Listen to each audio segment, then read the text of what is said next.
card turning over. I didn't, and to prove it to you, look at the other side of the poker chips, and they turn them over themselves, and the poker chips have on there the card that they thought of. Now, in that scenario, the poker chips become almost like a kicker ending, because you've got your prediction with your deck of cards, but the poker chips almost become like a kicker ending.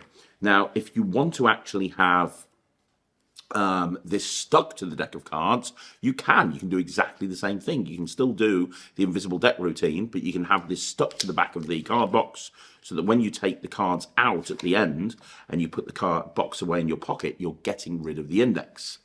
Now, the other way that you can use a deck of cards in this scenario is you could actually use a stacked deck, so that you don't have to get the information from the spectator during the course of the routine. I'm going to talk a couple of different ways of doing this later on, but this is the best way. So I have this deck set up in Stebbins. This is in size Stebbins. You could use a memorized deck. You could use any stack that you want to.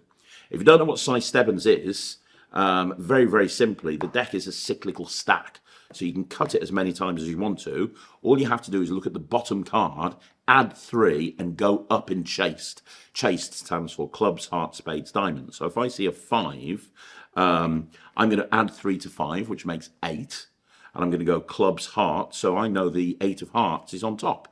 If I cut again, and I look at the bottom card, I see a 7, so I know that I see a 7 of spades, so I know that the 10 of diamonds is on top. That is size Stebbins. It's a classic stack. You can literally learn it from almost anywhere. So if you have a deck in Stebbins, or you know memorized deck, and you can do mnemonica or something like that, what you can do is you can have the poker chips on the table like this. So you can have the the poker chips on the table. And you say, I've got 3 poker chips here. I'm going to get back to those in a little bit. And you can have the 2 inserts for the suits in your finger palm. That can be in your pocket. So you can bring the deck of cards out, and you can say to the spectator, take those cards underneath the table, cut them as many times as you want to. And when you finish cutting them, take the top card and put it in your pocket, and then put the rest of the deck there. So they do. And you say, now you don't know what card that you've cut to, but it's completely random, correct? And they go, yeah. And you say, can you put the rest of the cards away in the box for me? And as you say that, you just pick up the cards. You've still got this in finger palm, but I see the 7 of spades here, so I know they've picked the 10 of diamonds. So now I can load the suit. Okay, so the suit gets loaded at that point. Then they put the cards into the box, and now I'm going to put the cards away in my pocket. And what I'm going to do, I've got one, if the suit I've loaded, for example, is from the left hand, that means I've got this one here. That's not a problem. I can just take this with this hand, and I can put everything into this pocket, ditching that insert. But if I loaded from my left hand, I have to just put the box over here and then take everything in this hand, so that I'm stealing that insert away, right? So the box goes away, and as it does, I steal the relevant playing card. In this case, let's say it's a 5. And now all I have to do is put these over here, and I can say, now think about this. You cut under the table as many times as you want to. You took a card out of that deck, and you put it in your pocket. You don't even know what that card is, do you? And they go, no. And you go, you look through these cards, and all of these cards were different, correct? And they go, yeah, every card was different. And you go, well, hang on a minute. I never showed you the other side of these poker chips. What's interesting here is you're showing them the revelation before they even know what card they picked. So you say, well, I didn't show you this, but on the other side of these poker chips, there's actually a playing card. It's a 5, and it's an of, and it's a spade. I never showed you that. But if I told you that I influenced you, would you believe me? Maybe I flashed this to you so quickly you didn't see it, kind of subliminally. And when you cut the deck, maybe it influenced the way you were cutting. Have a look at the card that's been in your pocket the whole time. And now they pull the card out, and it's the exact same card that they just cut to. So using a stack with this, you don't have to have the information given to you bit by bit. You can even show the back of the chips before they even know what card they've picked, which is a really cool way of doing it. One other thing to think about is if you're not using a stack, and instead you've got a normal non-stack deck, and I have a normal non-stack deck here, you can have them pick any card. You can even say to them, take the cards, give them a shuffle. So they shuffle the cards, and you say, look, go through the cards, take any card out that you like, and they do. And you say, great, now I want you to put that card back in the deck, and you're going to control that card to the bottom. You know, I'm sure you guys know how to do a control. If you don't, let me very quickly show you a control. So you put that card there onto the deck, so it's here. You put these on top holding a little finger break, and you just cut half of the cards above the break, the rest of the cards above the break, and then the rest go on top to the cards here. And then you pick up the cards and you give them a shuffle, but you pull that top card off first. So you say, look, I'll cut your card into the deck, I'll shuffle your card into the deck. Now I can look at the bottom of the cards as I square up and I see their cards, the 4 of hearts. So I can then say, actually, you shuffle as well. Now, while they shuffle, you now have all the time in the world to load the inserts, the relevance inserts, into the chips that are on the table. So now you can say, look, you picked a card. You had a free choice. You went through the cards. You took any one you wanted to. Then you shuffle that card into the pack. These poker chips have been here from the very beginning.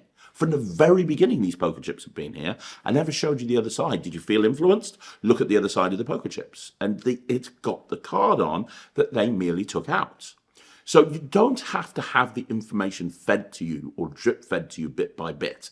You can actually create a scenario where the poker chips aren't even part of the presentation. They're not being used for a bet. We're not using this one ahead system, and yet still they're showing the card that they've freely thought of. One other way of doing it is by using a peak wallet. And this is a great way of doing it. If you've got the poker chips on the table, okay, so let's just do this for a second. Let's just say that you've got the poker chips on the table, or they're on the spectator's hand. And this is in your pocket, okay? So you're here like this. What you can do, and this is a great way of doing it, you reach into your pocket, and I'm just using an Orphic wallet here, but any peak wallet will work. You can reach into your pocket, you can take out your Orphic wallet, you can take out a business card, and you could say, do me a favor, can you write the name of any playing card on this business card? So they do. And you put it away in your peak wallet, and you get your peak, however you want to get the peak. So now you've got a wallet and you've got a pen down on the table, but I know what that card is.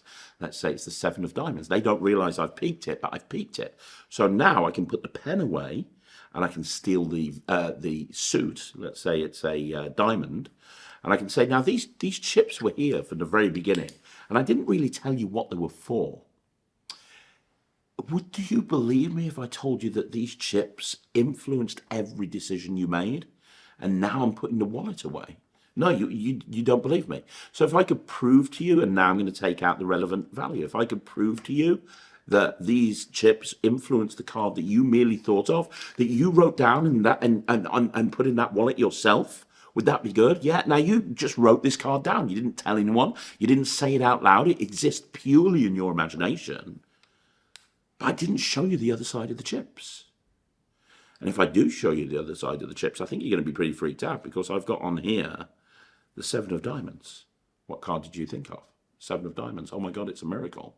So because when you're using a peak wallet, you've got a wallet and you've got a Sharpie marker, you have the ability to justifiably put your hand in your pocket twice. And so with this type of routine, the chips are just there. I say, look, I'm going to show you these, but we'll get back to them a little bit later on. And it's great if you're one of those performers that use influence. You know, I've got these. Have you ever seen these before? They're poker chips, right? I'm going to use these to try and influence you. Have a look at them. Look at the colors. Look at the shapes. Look at everything. We'll get back to those in a bit. Now you have them write the card down, and at the end you go, well, do you feel influenced? No? I showed you these at the beginning. Did that not feel like it was influencing you? No. So do you feel like you had a free choice of card? Yeah. You still haven't said your card out loud, have you? No. Well, on the other side of these, it says 7 of diamonds. What was the card you wrote down? 7 of diamonds? Then you go back into your pocket, you take out your wallet, you take out the card with 7 of diamonds on it, and you go, wow, that's a miracle. That's an absolute miracle. Obviously, I can influence you. So whether you use a pack of cards, whether you use an invisible deck, whether you use a regular deck, whether you use a deck and stack, whether you use a peak wallet, or any other method, you can have the index hidden in full view. You could have the index on the back of the wallet if you wanted to. Absolutely not a problem. You could have the index on the back of the wallet. So you could use the peak wallet here's another way of doing it. You could have the peak wallet. You could get the peak. You could then put the pen away in your pocket. You could gamblers cop the thing, put it here like this, and come up and say, now your card's here. I'm not going to look at it at all, but I wanted to ask you, do you feel influenced? And now you're stealing what you need from the back of the wallet in order to set the chips up to show them the revelation. So the information doesn't have to be drip fed to you. You can get it, and you can use these chips as a kicker ending at the end of like a peak routine or a playing card routine. The point is, these have so many different options. Allow your creativity to run wild.